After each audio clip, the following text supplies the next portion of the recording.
अथ नवमो अध्याय। कार्तिक मास का 9वां अध्याय।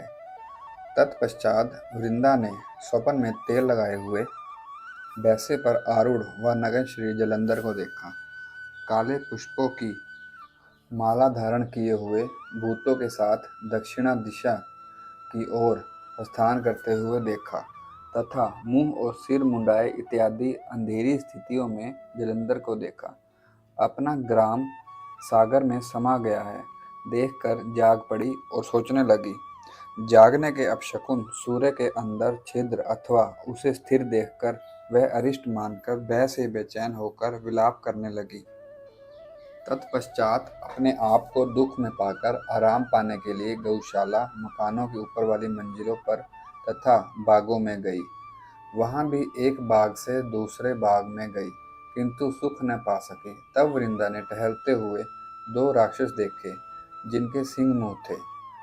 जब वहां से भागने लगी तो एक तपस्वी साधु की निगाह पड़ी जिसके साथ एक शिष्य भी था। मुझे बचाओ, इस प्रकार भयभीत हुई वृंदा बाबा के कराट से लिपट गई। तब उस भयभीत वृंदा को देख केवल हुंकार मात्र से ही साधु ने राक्षसों को हटा दिया। हुंकार मात्र से राक्षसों को जब डरे हुए देखा तो वृंदा दंडाकार नमस्कार करने लगी। दयालु, आपने मुझे बचाया है। मैं अब अपने स्वामी की जय पराजय के विषय में जानना चाहती हूँ। हे स्वामी, यह बताइए कि मेरा पति जो जलंधर नाम का है शंकर से युद्ध करने को गया हुआ है, वह किस प्रकार होगा। नारद जी बोले कि वृंदा का वृत्तांत सुनकर दयापूर्वक मुनि ऊपर देखने लगे। इतने में ही 2 कपि नमस्कार करके सामने आकर खड़े हो गए। कुछ देर पश्चात मुनियों के नेत्रों का संकेत पाकर बंदर आकाश में चले गए और आधा क्षण के अंदर ही फिर उतर आए। अब की बार उन बंदरों को जलंधर का सिर और शरीर लिए हुए देखकर वृंदा अचेतनावस्था में भूमि पर गिर पड़ी। तत्पश्चात मुनि ने वृंदा के ऊपर कमंडलू में से जल डाला और चेतनावस्था में लाए।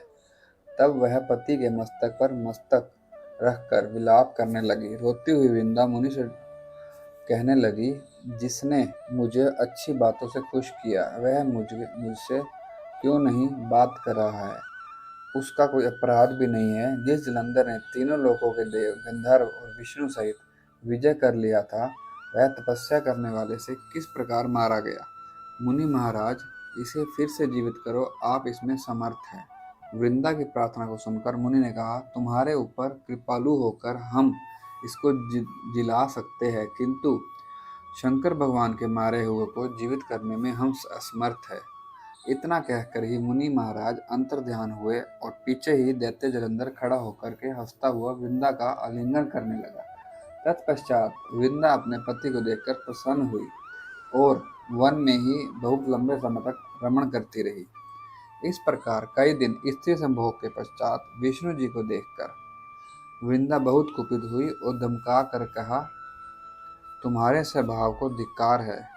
दूसरों की स्त्री से मैथुन करने वाले मैंने अब समझा, तुम ही वह कपटी मुनि हो जो माया तुमने दिखाकर राक्षस द्वारपाल बनाकर दिखाए, वही राक्षस का वास्तविक रूप धारण करके तुम्हारी स्त्री को हरेंगे।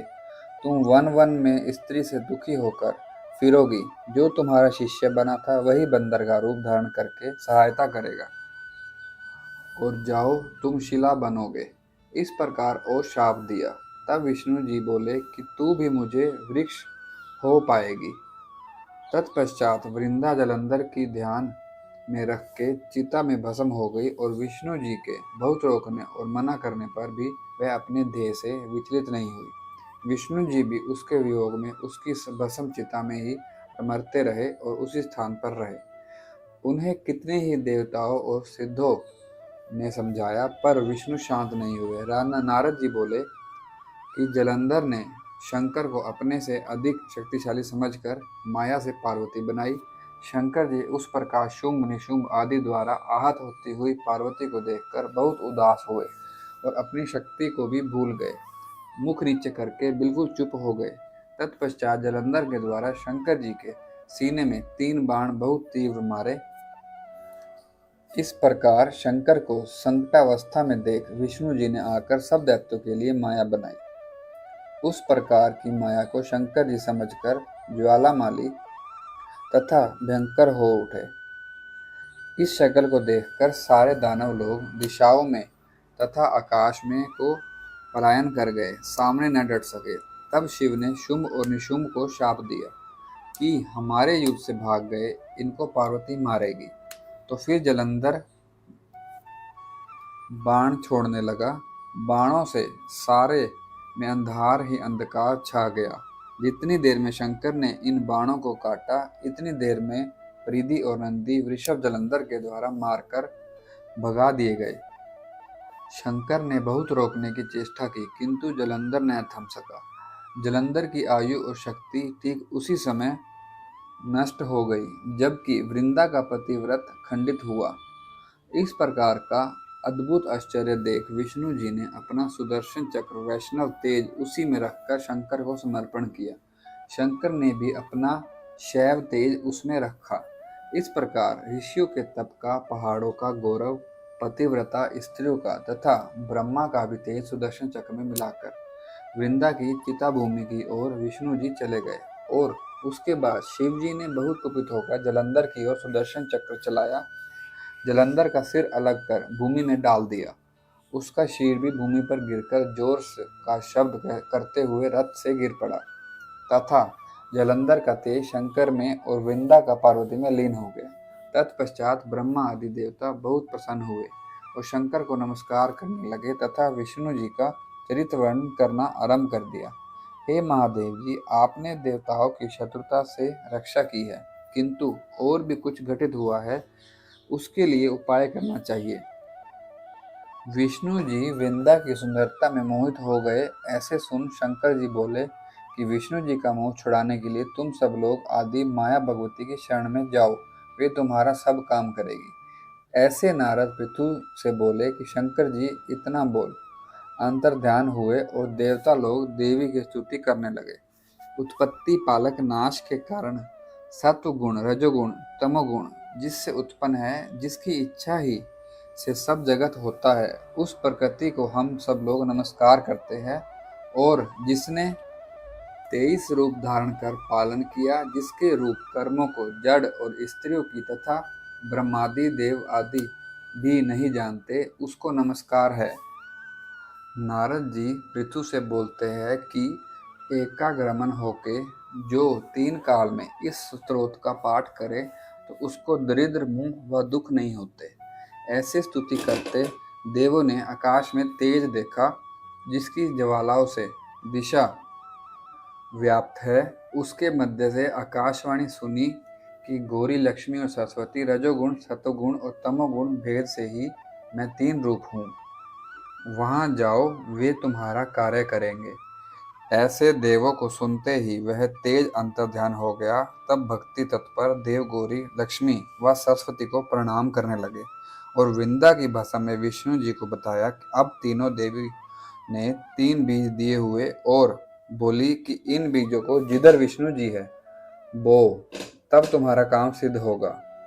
तब प्रसन्न देवता बीजों को ले वृंदा की भस्म में जिधर विष्णु जी थे उधर बोते गए। फिर बोए हुए उन बीजों से आंवला, मलती व तुलसी ऐसे 3 वृक्ष हुए। रजोगुण सरस्वती से आंवला, सतोगुण लक्ष्मी से मालती, तमोगुण गौरी से तुलसी हुई। स्त्री रूप तीनों वृक्षों को देख विष्णु जी आनंदित हो उठे। कामासक्त होके जैसे विष्णु जी ने देखा, वैसे ही तुलसी व आंवला ने देखा। लक्ष्मी ने पहले ईर्ष्या से बीज दिया था, इससे मालती ईर्ष्या युक्त हुई। इसी से मालती पहले अतिनिध बरबरी बबरी हो गई और तुलसी आंवला विष्णु जी के प्रिय हुए। तब विष्णु जी दुख छोड़ तुलसी आंवला सहित वैकुंठ गए और कृष्ण की अति प्रिया वृंदा ने तुलसी होके शालिग्राम में पूजा संयोग पाया। इसी से कार्तिक उद्यापन में तुलसी के मूल में विष्णु जी की पूजा होती है। ऐसे नारद पृथु जी से बोले, हे राजन, जिस घर में तुलसी वन है वह घर तीर्थ रूप है, उसमें यमदूत नहीं आते। और जो मनुष्य सब पाप दूर करने वाला पवित्र कामद तुलसी वन लगाते हैं, वे यमपुरी नहीं देखते। नर्मदा स्नान, गंगा स्नान व तुलसी दर्शन ये तीनों बराबर है। तुलसी लगाने से, सींचने से, दर्शन करने से व स्पर्श करने से देह का, वाणी का तथा मन का जो पाप नाश करती है। और जो तुलसी की मंजरियों से विष्णु की पूजा करता है वह मुक्ति पाता है, गर्भवास नहीं पाता। और पुष्कर, गंगा आदि तीर्थ, नंदी, वासुदेव आदि देव सब तुलसी दल में रहते हैं। और सैकड़ों पाप युक्त भी होवे, तुलसी मंजरी युक्त जो प्राण छोड़े तो यमराज कुछ दंड देने में समर्थ नहीं होते। और तुलसी चंदन जो लगाता है उसको पाप नहीं लगते। और तुलसी की छाया जहाँ हो वहाँ वहाँ श्राद्ध करने से पितरों की अक्षय तृप्ति होती है।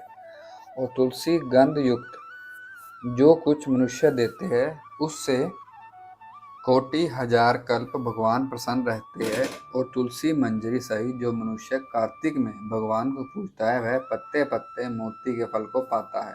और जो आंवले की छाया में पिंडदान करता है उसके नरक में भी स्थित पितृ तृप्त हो जाते हैं। जो मनुष्य आंवला फल मस्तक, मुख पर, हाथ व देह में धारण करता है वह साक्षात विष्णु है। और आंवला, तुलसी व गोपी चंदन ये जिसकी देह में रहते हैं वह जीवन मुक्त कहलाता है। और जो आंवला तुलसी मिला के पानी में स्नान करता है उसको गंगा स्नान का फल मिलता है। और जो मनुष्य आंवला पत्र से व फल से देव पूजा करता है वह सोने के पुष्पों के फलों को पाता है। तीर्थ मुनि यज्ञ से ये सब कार्तिक में आंवला में रहते हैं। और कार्तिक में द्वादशी तुलसी पत्र तथा आंवला पत्र जो मनुष्य तोड़ता है सो अति निंदनीय नरकों को जाता है।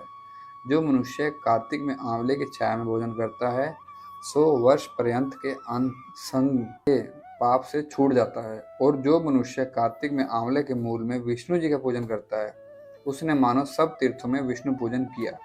धर्म काम का अर्थ जिन इच्छित है उनको तुलसी की माला, आंवले की माला व रुद्राक्ष की माला नहीं छोड़नी चाहिए। और जितने दिन आंवले की माला गले में रहती है उतने हजार युग वैकुंठ होता है। जितने दिन आंवले की माला पहनता है उतने दिन भगवान हृदय में रहते हैं। आंवला व तुलसी का महात्म्य ब्रह्मा भी नहीं कह सकते जैसे विष्णु का। आंवला व तुलसी की उत्पत्ति भक्ति से जो सुने सुनाए तो पितरों सहित अग्नितुल्य विमान में सवार हो पाप छोड़ स्वर्ग को जाता है। श्री पद्म पुराण अंतर्गत कार्तिक महात्म्य का जलंधरोपाख्यान नामक 9वां अध्याय समाप्त। और भी ऐसी कथाएं सुनने के लिए हमारे चैनल को सब्सक्राइब करें, वीडियो को लाइक करें और वीडियो को शेयर जरूर करें। जय श्री कृष्णा, जय श्री राधे।